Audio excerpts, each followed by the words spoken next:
On many occasions I've said or written that knowing history is very important, because as the saying goes, those who do not know history are doomed to repeat it. The current Ukraine-Russia war is the perfect example of this, although, as I will try to explain, for some of the actors that caused this conflict, it's not about not knowing history, it's about causing the problem on purpose and then blaming someone else for the consequences. So let's start with a bit of history. NATO is the North Atlantic Treaty Organization, and it represents the alliance created between North America and Europe after the Second World War. NATO's goal was to protect democratic freedom, and on April 4th, 1949, the North Atlantic Treaty was signed. It aimed to counter any attack from the Soviet Union, and each member of NATO would be protected by the collective members of NATO.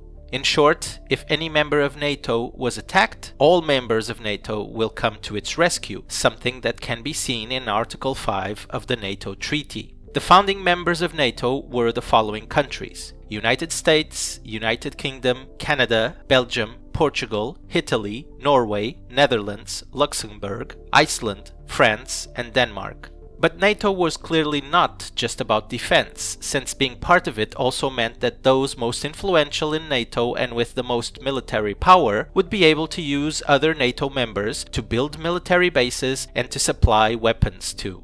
Obviously, this was not seen as benevolent by the Soviet Union. In fact, the Soviet Union considered it a threat. As a reaction to the NATO treaty, the Soviet Union created the Warsaw Pact in 1955. With this pact, the USSR, East Germany, Czechoslovakia, Poland, Hungary, Romania, Albania, and Bulgaria would also act in a collective manner. If one country was attacked, then all other countries would come to its rescue. However, in 1989, with the collapse of the Berlin Wall, there was a question left in the air. What will happen to the new Germany? Will it join NATO or stay in the Warsaw Pact?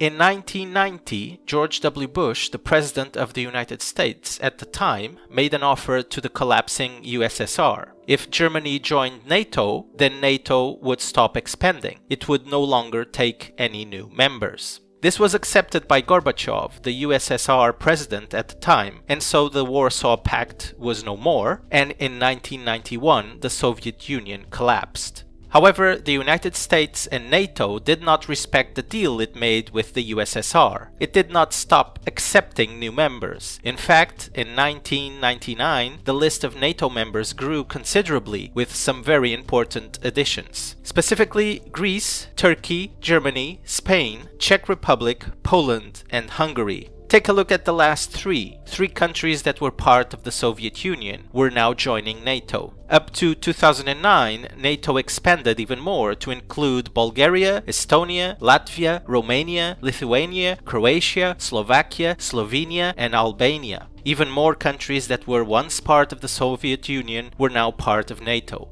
Up to 2020, Montenegro and North Macedonia also joined NATO. And more recently, in 2021, NATO said it was considering a few more members, namely Bosnia-Herzegovina, Georgia, and Ukraine. NATO expanded to more and more countries that have borders with Russia. What do you think Russia thought about all this? Going back to 2007, in the Munich Security Conference, Vladimir Putin himself told the world what he thought about this. Что НАТО выдвигает свои передовые силы к нашим государственным границам, а мы, строго выполняя договор, никак не реагируем на эти действия. Думаю, очевидно, процесс натовского расширения не имеет никакого отношения к модернизации самого Альянса или к обеспечению безопасности в Европе. Наоборот, это серьезно провоцирующий фактор, снижающий уровень взаимного доверия. И у нас есть справедливое право откровенно спросить, против кого это расширение. And in the United States, there were serious criticisms to this expansion of NATO throughout the years. Some of those criticisms came from fairly important people, such as Robert M. Gates, who was the Secretary of Defense in the administrations of both George W. Bush and Barack Obama, and he said the following: "Trying to bring Georgia and Ukraine into NATO was truly overreaching. That move was a case of recklessly ignoring what the Russians considered their own vital national interests. Back in 2008, William J. Burns, which is now the current CIA director, said the following: "Ukrainian entry into NATO is the brightest of all red lines for the Russian elite." Yet, all of these and many more were ignored and NATO expansion continued. The United States and all NATO members knew very well they were provoking Russia, and for many years ignored all warnings to stop this expansion. In fact, they did not just ignore them, they made it worse, as I will now explain in regards to Ukraine.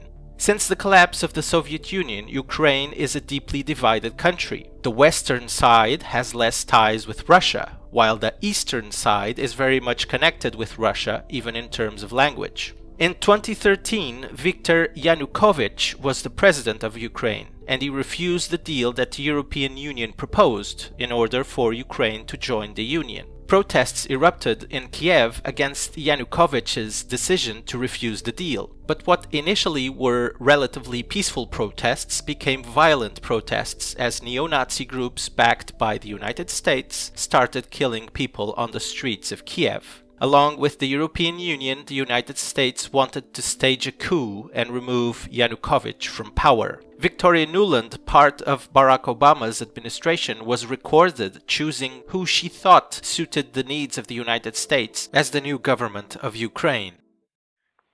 Good. So I don't think Klitsch should go into the government. I don't think it's necessary. I don't think it's a good idea. Yeah, I mean, I guess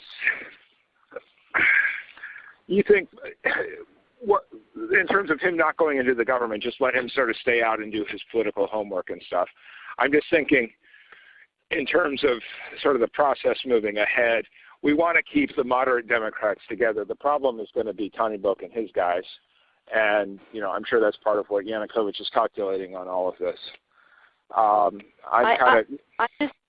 I think Yats is the guy who's got the economic experience, the governing experience. He's the guy, you know, what he needs is Klitsch and Tony Book on the outside. He needs to be talking to them 4 times a week, you know. I just think Klitsch going in, he's going to be at that level working for Yatsenyuk. It's just not going to work. Yeah, no, I think that's right. Okay, good. Well, do you want us to try to set up a call with him as the next step? Today, Victoria Nuland is back as part of Joe Biden's administration.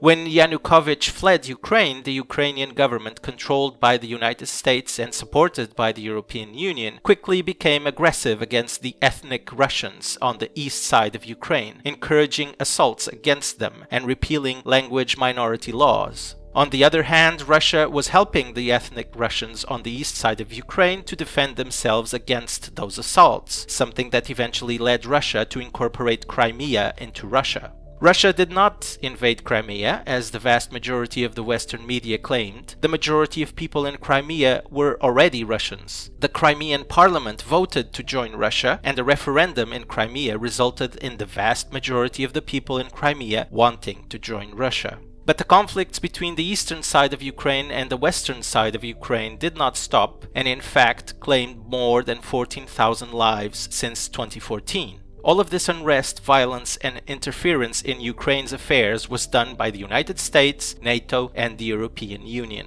And with a new puppet government, the United States effectively controlled what was happening in Ukraine. The Ukrainian people had no say in the matter. In fact, we even saw Joe Biden, who was the vice president of Barack Obama in 2016, bragging about getting a Ukrainian prosecutor fired. I said, I'm telling you, you're not getting $1 billion. I said, you're not getting $1 billion. I'm going to be leaving here. And I think it was, 6 hours? I said, I'm leaving in 6 hours. If the prosecutor's not fired, you're not getting the money. Well, son of a bitch. Got fired. This prosecutor, named Victor Shokin, was investigating cases of corruption of a company for which Joe Biden's son, Hunter Biden, worked for. Something that the European Union supported too. Is this the democracy that the United States and European Union want to spread? A puppet state where the vote of the Ukrainian people has no meaning? The answer is, of course, no. This is not democracy. This is the literal definition of interference in the sovereignty of a nation, something that both the United States and European Union know very well. To give further perspective to the current war, let's go back in time to an important piece of history. Remember how the United States invaded Cuba to try and overthrow the Castro regime in another so-called democratic freedom invasion? Do you remember what happened in the aftermath of the failed coup attempt, which was infamously called the Bay of Pigs invasion? What happened was an agreement between the Castro regime and the Soviet Premier Nikita Khrushchev to place Soviet nuclear missiles in Cuba to deter the United States from further invasions. The United States were not happy with this. They felt provoked and threatened to have Soviet nuclear missiles so close to them. Do you now understand that the NATO expansion represents a similar situation? The United States are setting up military bases and missiles in countries that have borders with Russia. In fact, I would say the NATO expansion is worse, because for many years the United States and NATO members just decided to ignore the warnings on what could happen if the expansion continued ever so closer to Russia. The United States, with the support of other NATO countries, have invaded other countries around the world for decades now to spread the so-called democracy. But is it really democracy? As we saw in Iraq, Afghanistan, Syria and other countries, the democracy that the United States and NATO spread is the kind of democracy where the people of those countries decide nothing, and who controls their country is a puppet regime controlled by the United States. In short, it's not democracy at all and needs to stop. In fact, it needed to stop when both United States and USSR agreed to stop their expansions. But the United States did not respect that agreement, and today the people of Ukraine are paying the highest price for it. This expansion has caused more instability around the world than any other in modern times, and has financed Nazis and Islamic terror groups like ISIS and Al-Qaeda, as long as they were fighting the ones that the United States wanted to remove from power. How do you feel knowing that your country, as a member of NATO, funded terror groups like ISIS? How do you feel knowing that your country, as a member of NATO, is funding neo-Nazi groups like the Azov Battalion in Ukraine? I know how I feel. I do not support that at all. Nazis and Islamic terror groups are not to be supported in any way, no matter the issue, no matter the conflict. In terms of propaganda, the Western media and all the media of members of NATO is spreading the same narrative, that Putin is the devil and Zelensky, the current Ukrainian president, is a hero. What kind of hero forces civilian men to stay in Ukraine to fight for a conflict they did not start nor are prepared for? What kind of hero insists on prolonging the conflict, something that will cost more lives, just to please the fanatics of war in the United States and European Union that are only interested in provoking Russia and do not care about the Ukrainian people? The Western media, social media, governments and organizations aligned with the United States, NATO and European Union also started banning regular Russian citizens from competitions, for example, as if they are to blame for Putin's actions. Again, this is the kind of democracy the United States, NATO and the European Union want. You are either with them or against them. That's not democracy or freedom, that's tyranny. Putin is of course responsible for the invasion of Ukraine, but unlike what the Western media is propagating, it did not happen unprovoked, as I've tried to show you in this video. It escalated for many years, and it was almost entirely created by the United States, NATO and the European Union. They are the ones behind the suffering of the Ukrainian people that is fleeing their homes to try and survive this war. They are the ones that provoked Putin, despite all the warnings from Putin himself and others in the past. Also, let me talk a bit about the European Union. This is the organization that has punished Poland and Hungary for not accepting millions of the so-called refugees from the Middle East and north of Africa, and also for not allowing their children to be indoctrinated by LGBTQ ideology, two subjects I covered in past videos. The punishment reached a point where the EU plans to cut funding to Poland and Hungary. This was yet another example of the European Union interfering in the sovereignty of its member states. Guess which countries are now accepting more Ukrainian refugees than any other country in the European Union? That's right, Poland and Hungary. Two member states that did not suffer with terrorist attacks and the increase of violent crime because they did not accept migrants from countries with a violent culture that is the complete opposite of the European culture. But the European Union didn't care about any of that. The thousands of Europeans raped and/or killed by the so-called refugees meant nothing to the European Union. The European Union wants to subvert and destroy the culture of its member states. Countries like Poland and Hungary have strong cultural values and principles, and they are not willing to let the EU destroy them. And in fact, you know which other country also has strong cultural values?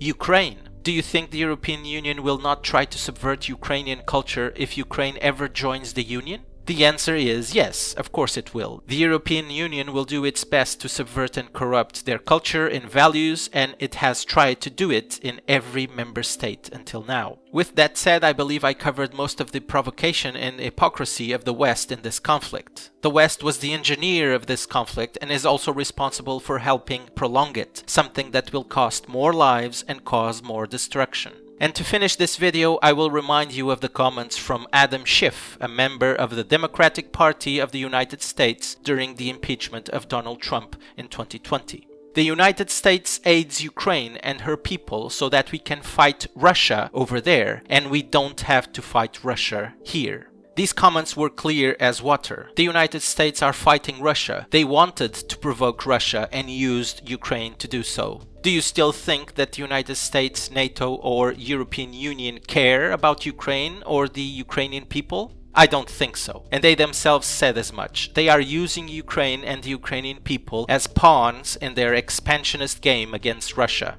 People like Adam Schiff, Joe Biden, and all leaders of members of NATO countries supplying weapons to Ukraine, applying sanctions to Russia, and banning Russian athletes are perfectly willing to sacrifice every Ukrainian life just to provoke and hurt Russia. Stop supporting those that cause these problems all around the world. If you continue to give power to these people, you are part of the problem, and eventually they will come after your country too. Your country may become the next Ukraine. I hope you like this, and I'll see you next time.